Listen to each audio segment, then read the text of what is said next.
Good morning, everybody, and welcome to today's webinar, Decarbonising Ireland's Gas Network. I'm Brian O'Farrell. I'm CEO of County Carlow Chamber of Commerce, and today's webinar is a partnership between the South East Chambers of County Carlow, Kilkenny, Wexford and Waterford, working with the team of Gas Networks Ireland. Within County Carlow Chamber and across the wider Chamber network, we have been focused for some time on supporting businesses on their green journey. As a network, we signed up to a charter some years ago to support the Sustainable Development Goals and to reflect the objectives of the relevant goals in undertaking our activities.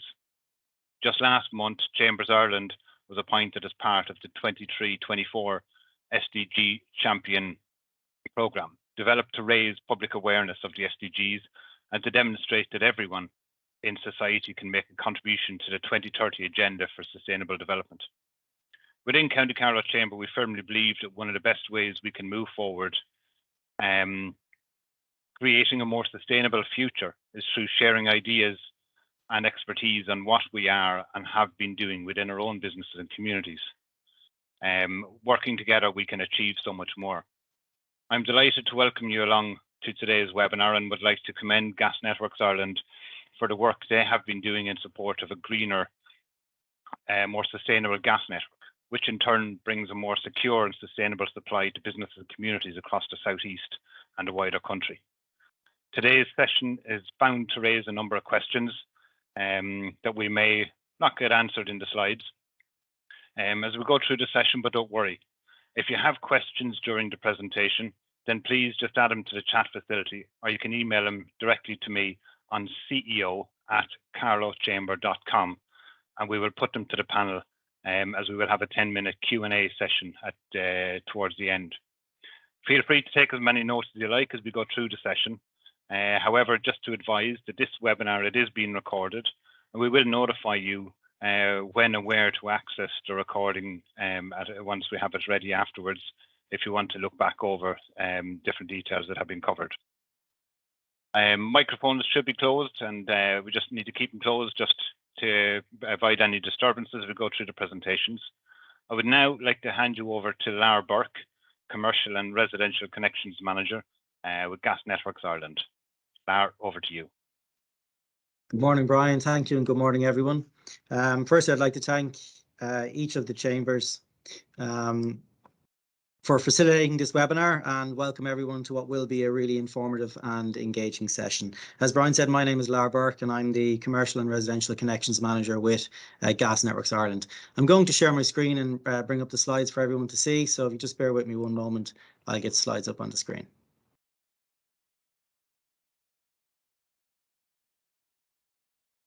So I trust everyone can see that. Brian, you might just confirm. Perfect, yeah.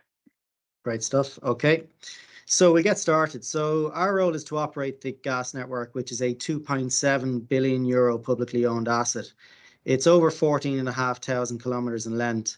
And to put that in context, it would wrap around the coastline of Ireland up to 4 times. The network consists of both transmission and distribution pipes, with supplies coming from 2 interconnectors with Scotland in the UK and an indigenous gas supply from Corb in County Mayo. It transports 30% of Ireland's primary energy. That's 76 terawatt hours across the island of Ireland, or 57 terawatt hours in the Republic of Ireland. So it's roughly 1.5 times larger than the electrical grid in terms of volume of energy. It provides 40% of heat, and nearly 50% of Ireland's electricity is generated by way of the gas network. There are over 720,000 homes and businesses connected. So that's roughly 690,000 homes and 30,000 businesses. We're not gas suppliers. We own and operate the infrastructure. So we own the pipes in the ground and the meters on the wall, moving Ireland's energy. The key point to remember is that it's a gas network. It's not just a natural gas network. It's one of the youngest and safest gas networks in Europe, primarily consisting of polyethylene, or commonly referred to as PE pipes, which can also facilitate the transportation of renewable gases such as biomethane and green hydrogen, something we are going to discuss today. The gas network is reactive in nature. Therefore, it supports or facilitates, might be a more appropriate term, renewable electricity. For example, when the wind doesn't blow and the sun doesn't shine, we keep the lights on. Finally, we recognise that we need to move away from fossil fuels. Gas Networks wants to decarbonise. It's the right thing to do for ourselves and for our customers and for new customers that will be connecting to the gas network. It's something that both homes and businesses find difficult to do, but we need policy support and we need your support. Keep in mind as we progress through today's presentation that most condensing gas boilers manufactured since 1996 can cope with blends of up to 20% hydrogen in natural gas or biomethane. And therefore, any building connected to the gas network today or someone thinking of connecting in the future can and will continue to decarbonise without having to change their gas appliances or invest further. Factor in the latest climate action plan, which calls for 5.7 terawatt hours of renewable gas in the gas network by 2030, the equivalent to over 525,000 homes, or approximately 25% of Ireland's housing stock, along with renewable gas technologies such as gas absorption, for example. We now have the possibility to provide renewable energy at source via the gas network, while homes and businesses can also produce renewable energy on site. With that, I'll now pass you to Robord Long, our Innovation Project Manager, for a look at where we are today regarding biomethane and where we're going. So Robord, over to you. Thanks, Lara. So, good morning, everyone. My name is Robord Long. It's great to be able to speak to you all today. Feel free to ask any questions that may occur to you along the way. I'm going to spend a few minutes talking to you about a pathway to decarbonisation, really, for the natural gas network. So, achieving Ireland's climate change commitments, it's going to be a huge challenge for everyone, and it will require the use of many technologies. We recognise that a decarbonised gas network is the ideal partner for a decarbonised electricity grid, and that it can reliably power up to complement the intermittent renewable electricity generation, and ultimately it can reduce our emissions across key sectors where electricity may not be a viable option, such as industry, heavy transport or agriculture. So gas is really the cornerstone of Ireland's energy mix, as Lara kind of outlined at the start. It's uniquely positioned to support our efforts to decarbonise our energy system. It's so prevalent and so flexible that as we introduce renewable gases into our network, we can decarbonise our system at source and ultimately remove our CO2 without having any real negative impact on the customer. So this slide really demonstrates that flexibility of our natural gas network. It shows, our reliance on the gas network to keep the lights on and when the wind doesn't blow, as Lara mentioned, and also its ability to ramp up when the need is there. So what we do in offshore wind in Ireland, in onshore wind in Ireland, look, it's world class. We're definitely a market leader there, and it is great. And we can see from this chart that natural gas facilitates our renewable wind industry, and it allows it to succeed. Without having a backup energy source, the intermittent nature of renewable energy, it wouldn't be acceptable to our customers. So, it really is a really great relationship of them working together. So our ambition, it's important to recognise we need to decarbonise energy, not just electricity. So wind energy's share of electricity demand in Ireland, it averages around 30%. I think in 2022 it was about 34%. If you take, for instance, the year 2020, around 10% of total wind produced in Ireland, it was lost. So, and that figure I think was double what was lost in 2019. But that's an awful lot of energy produced that is not harvested. That energy in 2020 alone, that's enough to power more than 300,000 homes. So harnessing this lost energy, it's obviously vital for us to succeed. So that's why we say an integrated energy system will be key to achieving our net zero 2050 targets. Decarbonisation of gas infrastructure through the increased integration of gas and electricity systems will complete the decarbonisation of an ultimate energy system. Now, gas offers a solution, as I mentioned, to hard to decarbonise high heat sectors, which may not be best suited to electrification. Dara is going to speak a bit more about green hydrogen shortly, but just by turning excess wind that I mentioned into green energy and then using green hydrogen, then using that hydrogen to provide gas power for the hard to decarbonise sectors, we can make strides towards our net zero target. As Lara referenced at the outset, the size of the natural gas network, it's a huge state asset and we all own it. So the gas network offers storage and security at an affordable cost. And with the introduction of renewable gases, this state asset, which is the national gas network, it can become a powerful tool on our pathway to decarbonising Ireland. So to talk a bit about the renewable gases, like biomethane is obviously is obviously a leader in that area. So what is biomethane? It's a carbon neutral renewable gas which is made from farm and food waste through a process known as anaerobic digestion. Biogas that's initially produced through the breakdown of organic material, which we call a feedstock, using microorganisms in large oxygen-free tanks, which we call anaerobic digesters. So out of that, we get a biogas and a digestate. Now, this process occurs naturally in nature as well, as organic waste just decomposes, releases methane into the atmosphere, and we're just harvesting that essentially. So, but to inject this gas into the gas network, the biogas, it must be upgraded to biomethane just to meet quality standards as required by Gas Networks Ireland. So the digestate, for its part produced, this is also a valuable fertilizer, and that can be used to displace imported fertilizers and ultimately be less damaging to the environment. Gas Networks Ireland, for our part, we began injecting biomethane into the national gas network in Cush, County Kildare. In 2019, a central grid injection facility was constructed and commissioned. We're injecting, it's up to 3 to 4 gigawatt hours per month at the moment. In 2022, there was over 40 gigawatt hours injected, and the ambition for 2023 is to exceed maybe 70 gigawatt hours. So look, it is small relatively, but starting from a base of nothing, it is significant. And for biomethane, the potential is there. Denmark's a really interesting country. It has about a gas network half the size of Ireland, but it carried 25% of their gas was biomethane in their network last year. And they are targeting 100% biomethane gas network by 2030. So the potential really is there with biomethane.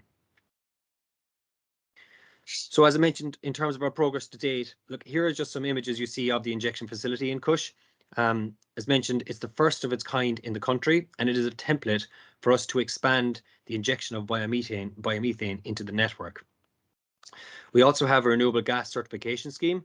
Obviously, we need to have a reliable method of tracing and verifying renewable gas origins, and this is vital to provide confidence to consumers, particularly industrial users, proving that the gas is renewable and it can be counted against their emission reduction targets.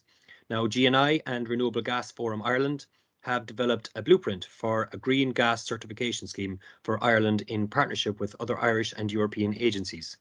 GNI have established a renewable gas registry, issuing certificates for each megawatt hour of renewable gas injected into the grid and allowing just the tracking of the ownership of that renewable gas from the production facility through to the consumer. So the next phase of our injection of biomethane is really going to be taking place in Mitchelstown. GNI have secured funding from the Climate Action Fund to construct a second dedicated renewable gas injection point in Mitchelstown. And this new facility, it will be 5 times the size of the Cush facility. It will have the potential to heat up to 64,000 homes. So the government, for its part, have announced a target of 5.7 terawatt hours of renewable gas on the network by 2030. And GNI have huge expressions of interest from AD developers across the country. So the appetite is there to expand our biomethane footprint. Reaching this government target, which is about 10% of the total gas flowing in the Republic of Ireland's network, that would equate to 1.1 million tonnes of CO2 savings for the environment.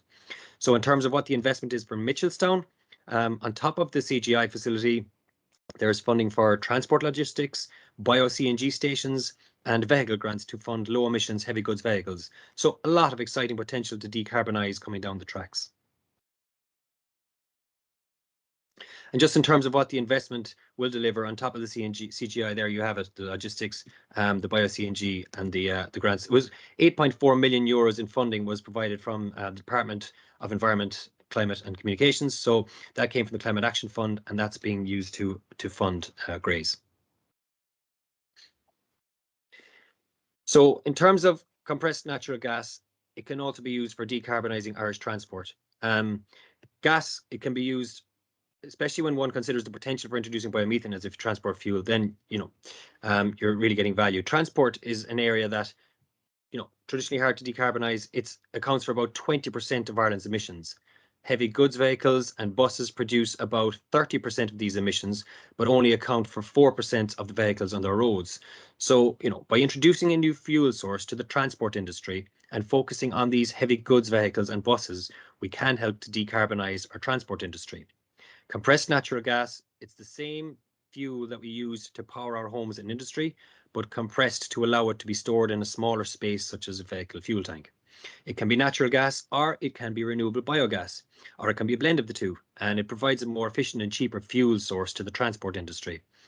The use of CNG, it can deliver many emission savings, obviously, when compared to diesel, but it also, there's nitrous oxide, sulfur dioxide reductions, and particulate emissions. As of now, there are over 100 CNG trucks on the road in Ireland, with the public forecourt stations available in Dublin, Limerick, Cashel, and there are a number of private refueling stations as well. There's one in Gasworks Road in Cork, there's one in Shannon, and there's one in Cavan. And there are further stations contracted for future delivery.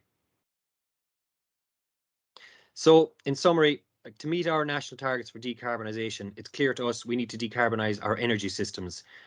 As is the way in most complex challenges in life, the solution relies on a combination of innovations and joined up thinking. That's why we feel the decarbonisation of the gas network, it's critical to allow Ireland's economy to continue to prosper, while we can also aggressively go after our climate decarbonisation targets.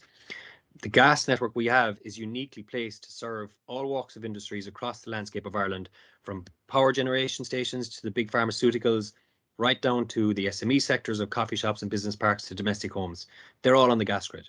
So decarbonising our gas network, it has the obvious benefit of decarbonising these operations at source without needing costly or invasive replacements of heating solutions. The technologies of CNG, biomethane, and ultimately hydrogen are being employed by our European neighbours.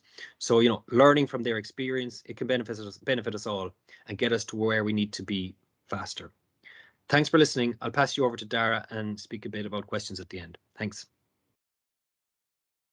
Thanks for Bart, and I'd like to start off by maybe thanking Brian and the Chambers for providing the opportunity to present to you today. My name's Dara Kine. I work on the hydrogen programme team here in Gas Networks Ireland, where we coordinate the work streams we are undertaking to prepare the network for hydrogen. Just to bring everyone up to speed on what is hydrogen. Hydrogen is a molecule. It's the most common molecule in the universe. It's the H in H2O and in CH4. It can be produced through a process called electrolysis, where electrical current is passed through water, splitting it into its component parts, hydrogen and oxygen. And when the electricity used in this process comes from renewable sources, the hydrogen produced can be classified as green hydrogen. So people often think that transporting hydrogen on the network is a new idea, but when the networks were first established in the 1800s, they transported town gas, which actually consisted of 50% natural gas and 50% hydrogen. So they had a blend back in the day as well. Since the discovery of natural gas off the coast of Kinsale, our network has consisted entirely of natural gas. But going forward, we recognise the need to decarbonise, and that'll take place, as Robert mentioned, with biomethane to begin with, but ultimately with hydrogen in the longer term. So there's been a number of significant policy developments around hydrogen in the last year, significantly since the Russian invasion of Ukraine took place. So in April of last year, the Irish government launched a national energy security framework, and this saw a huge role for hydrogen in ensuring continued energy supply into the future. Similarly, the EU introduced the Repower EU package. A key aspect of this package was the Hydrogen Accelerator, which seeks to increase the number of hydrogen clusters in Europe by 2030. But it also seeks to increase the hydrogen production targets to 20 million tonnes of hydrogen produced by 2030. 10 million tonnes of hydrogen will be produced indigenously within Europe, and 10 million will be produced in North Africa and imported into the EU. In June, the European Hydrogen Backbone was released. This is a collaborative piece of work between 21 gas transmission network operators across Europe and sets out a clear vision for the development of hydrogen pipework network across Europe. And I'll discuss this more during the presentation. The sectoral emission ceilings were, well, no, not quite yet, there.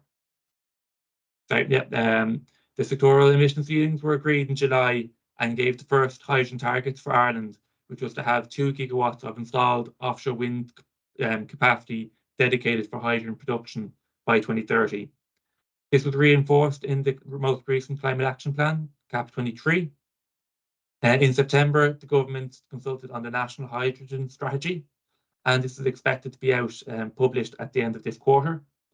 More recently, Gas Networks Ireland has released a number of findings from key studies that we've undertaken on our network.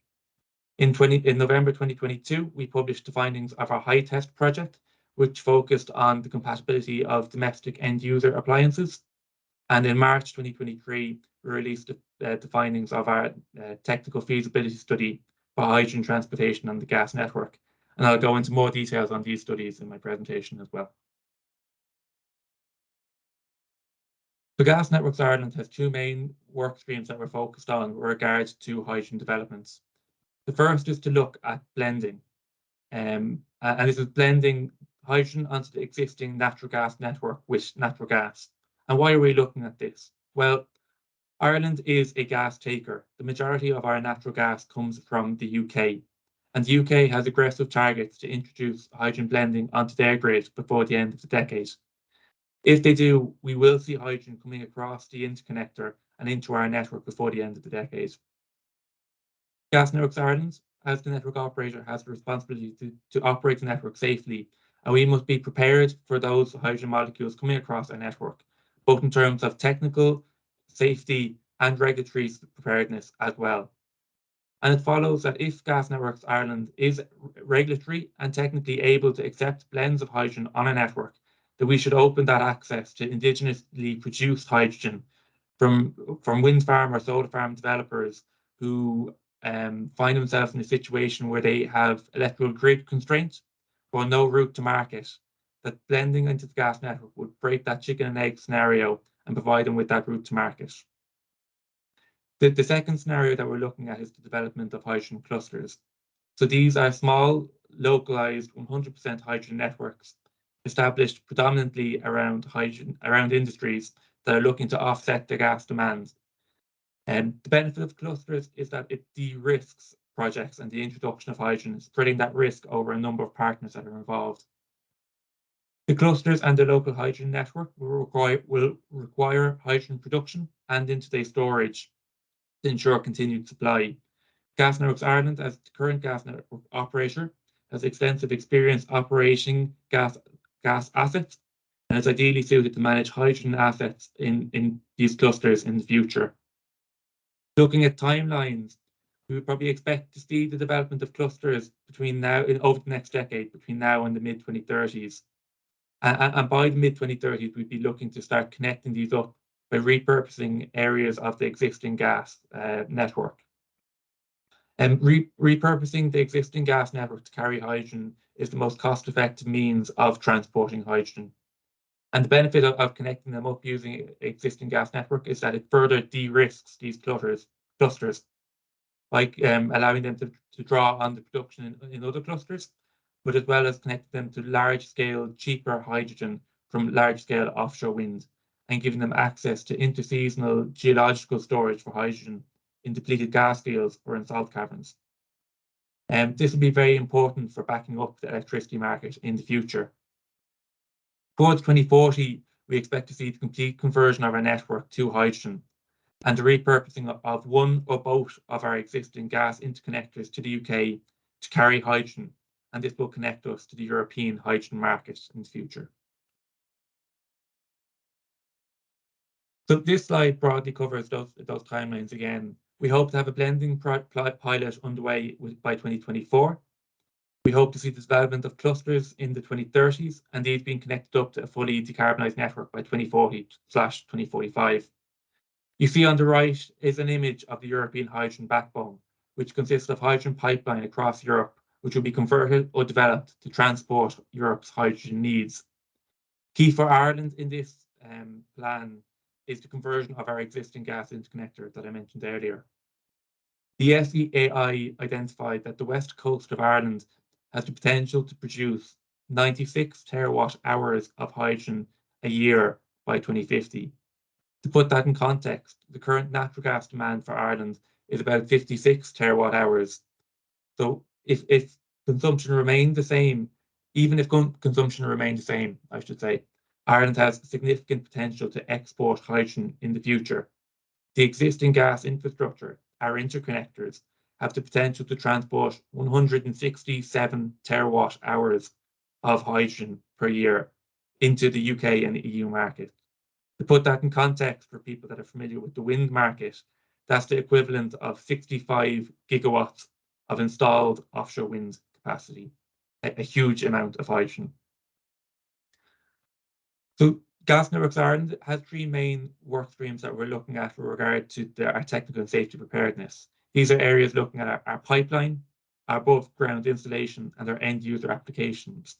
And we've carried out a number of projects at our innovation centre in Browns Barn to test these on hydrogen. A key project we have undertaken is our high test project, where we investigated the impact of up to 20% hydrogen and natural gas blends on domestic appliances.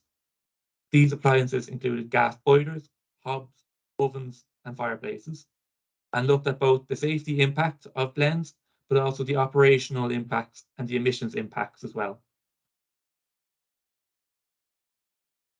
So the findings of the trial were very positive, in short. There were no safety or operational impacts for using blends of hydrogen up to 20%, and this is kind of expected. There were also significant emissions reductions from blending hydrogen in with natural gas. So at blends of 20%, we saw CO2 emissions reductions of 12%, and carbon monoxide and NOx emissions reductions of 37% and 39% respectively. And while it's great to see that the carbon dioxide reduction of 12%, because this is great for the planet, it reduces greenhouse gas emissions, it's also important to call out the importance of the carbon monoxide and the NOx emissions reductions. Both of these gases are hazardous and dangerous, and so their reduction means there's an overall improvement in safety for the operation of these appliances in a domestic setting. So finally, the other study that we have undertaken was our technical and safety feasibility test for transporting hydrogen on the national gas grid, and looked at the compatibility of the natural gas network at blends of 20% hydrogen and 100% hydrogen as well. And the findings of this were released in March, and again, they are very positive. At a distribution level, which is our low pressure plastic polyethylene network, this is compatible with taking blends of 20% hydrogen and 100% hydrogen as well. And this is not a surprise. This is similar to findings that have taken place in studies across Europe. And Ireland has one of the most modern gas networks in Europe, so there's no surprises there.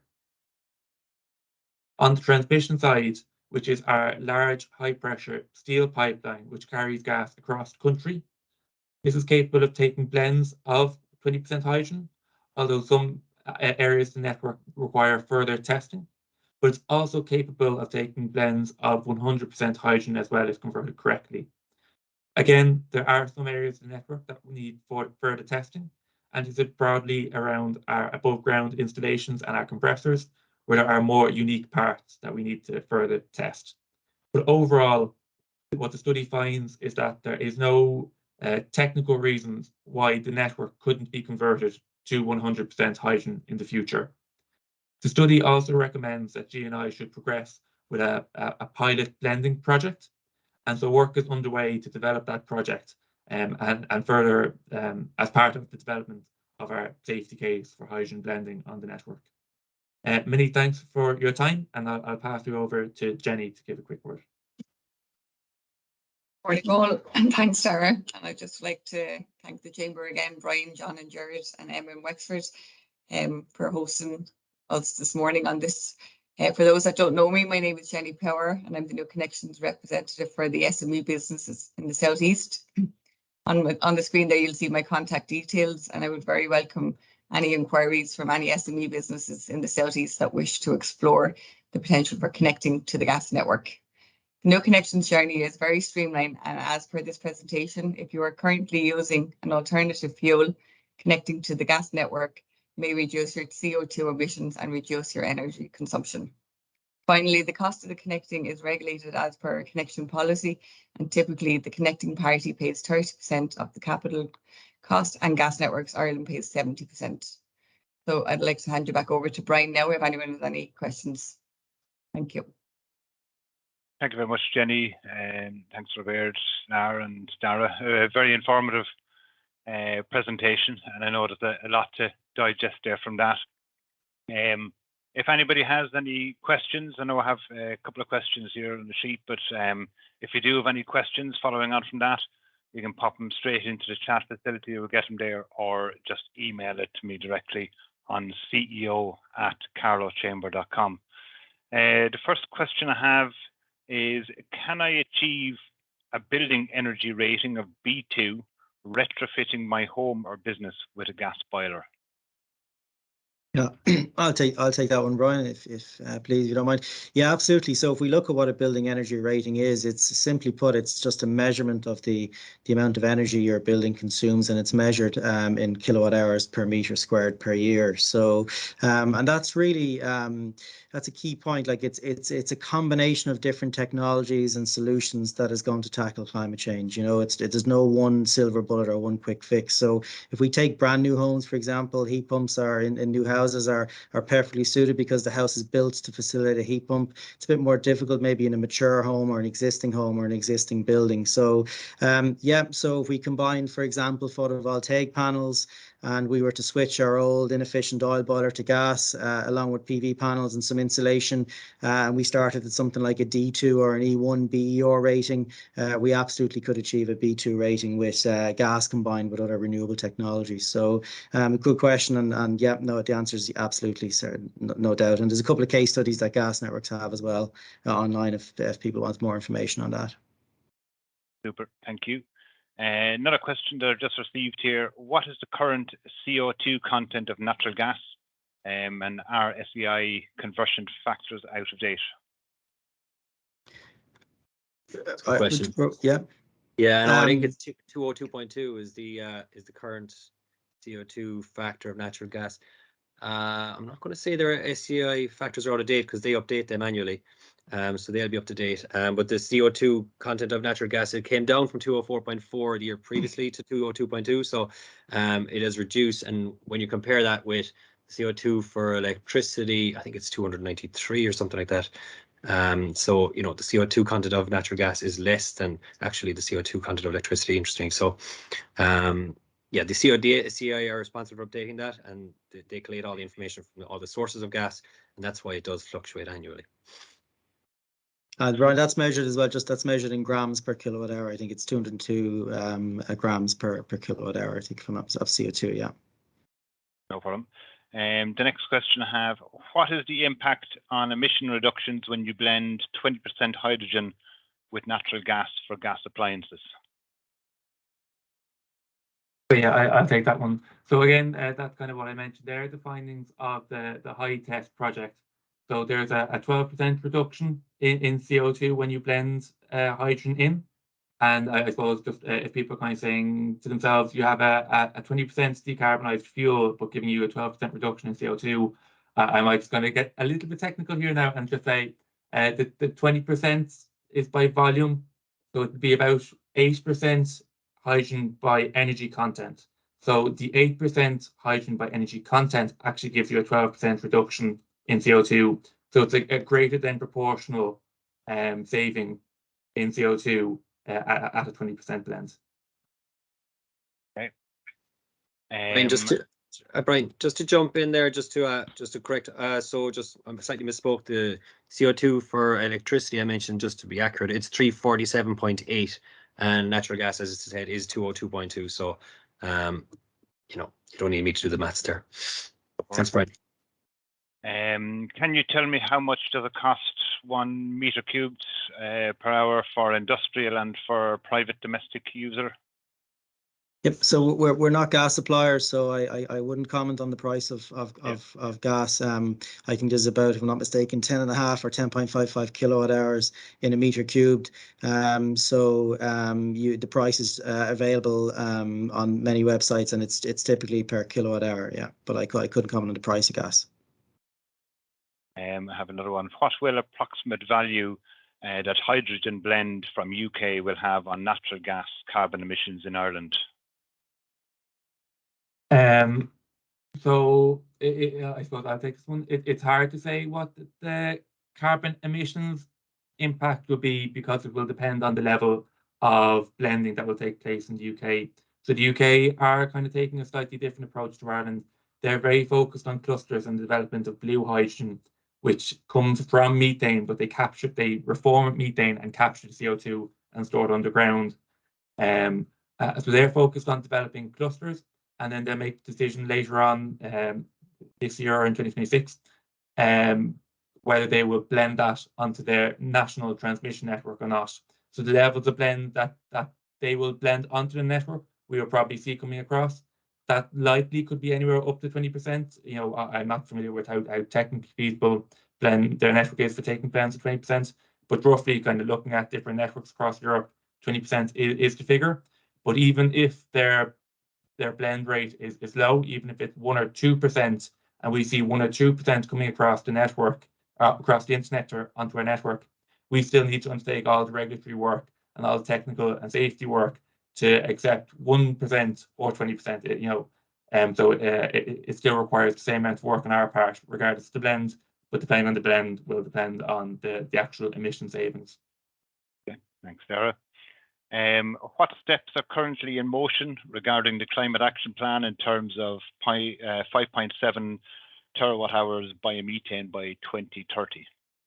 Yeah, I'll take that one. So yeah, that is the updated climate action target of 5.7 terawatt hours of biomethane by 2030, and it's an aggressive target. It's about 10% of the gas that flowed in Ireland's Republic of Ireland's gas network last year. And when you consider last year we injected around maybe 40 gigawatt hours of biomethane, it shows you the aggressive nature of the target. So the first thing is that they're setting aggressive targets. In order to meet this ambition, the government have forecasted that we're going to need 150 to 200 AD plants built by 2030. Again, another aggressive target. And within the Climate Action Plan, it calls out the Department of Agriculture and the Department of Environment, Climate and Communications are to mobilise funds where available to support this. So again, the government recognised that there needs to be supports put in place to facilitate the industry to take off. So there's certainly a requirement for state supports to bolster the industry, and they will be needed sooner than later to give developers the confidence in pricing of their biomethane to allow their business models to stack up commercially. GNI held a request for information event at the end of last year, and there were over 100 expressions of interest from AD developers and interested parties. So there's a real appetite in the industry. The government have stated that there is a requirement to achieve these aggressive targets. So all that's left is to get the support framework in place to allow the industry to push ahead in order to meet these aggressive targets. So yeah, there's a lot going on. All right, thanks. Thanks very much. We've got 3 more questions here on the list at the moment. Is Ireland EPA aligned with decarbonising of the national gas network for emission reduction? So I'm not off the top of my head, I'm not I'd have to do a bit of research on that, but I think as Robert said, like we have a renewable gas injection facility, a dedicated renewable gas injection facility already up and running in Kildare. We're injecting 70 gigawatt hours. The board has already ambitions to inject 70 gigawatt hours in 2023. There's a certification scheme as well aligned with that. And then to add to what Robert said as well, there's plans for Mitchelstown and others as well. So it's still in its infancy somewhat, but it is happening. The decarbonisation of the gas network, it is happening, and there are plans to increase that as over the next decade, certainly. Excellent. Got these 2 questions. We'll take them together. So, is the aim to turn the gas network into 100% hydrogen in the future, or will biomethane also play a role in the long term?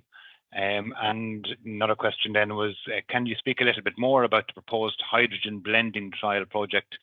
Would it involve a specific region or district, like a town over a defined period? So I might take them.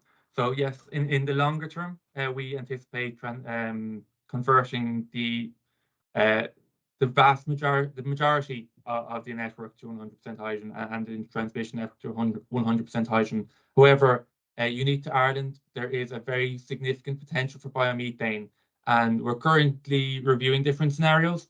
But you would likely see biomethane continuing to play a role in the energy system going forward. And they might be kind of localized networks or the like. So the vast majority of the network will convert, but biomethane will definitely continue to play a role well into a decarbonised future as well. And with regards to the blending trial, this is still at early days, and we're still kind of scoping it out and looking at where that might occur.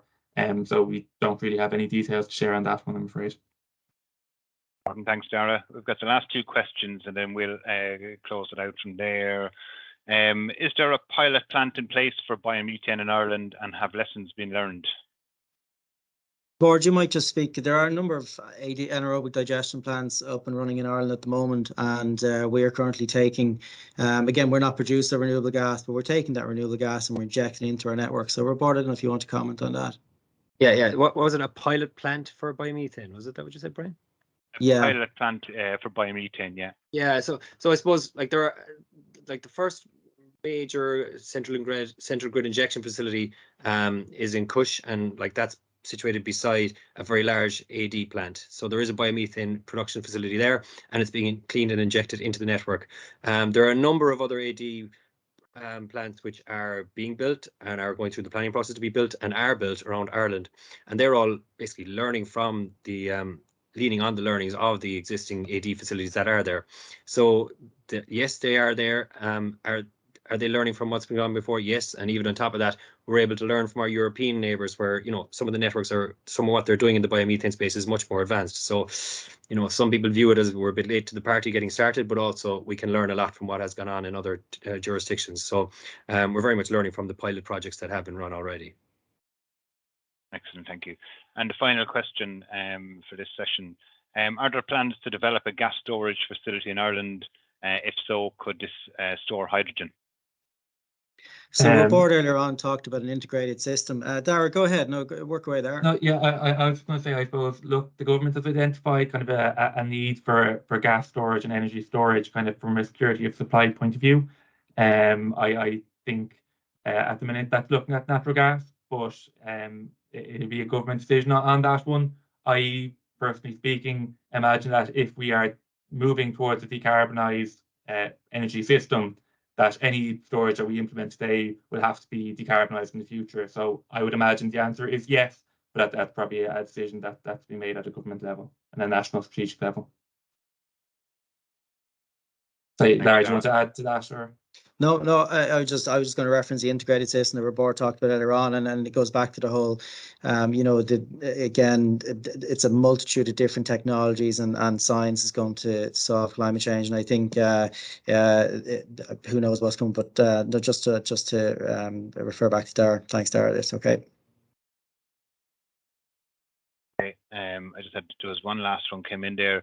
Given there isn't enough biogas on the network, and currently the Irish Biogas Registry is not a member of an EU-wide hub, which makes importing certificates from foreign registries complex. Do you know if this is due to change soon?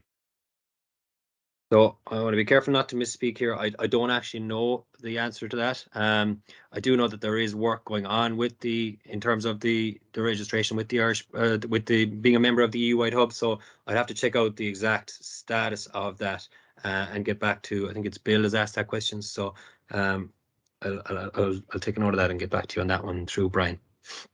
That's perfect. Yeah, we'll do that. We'll get back to Bill with details on that.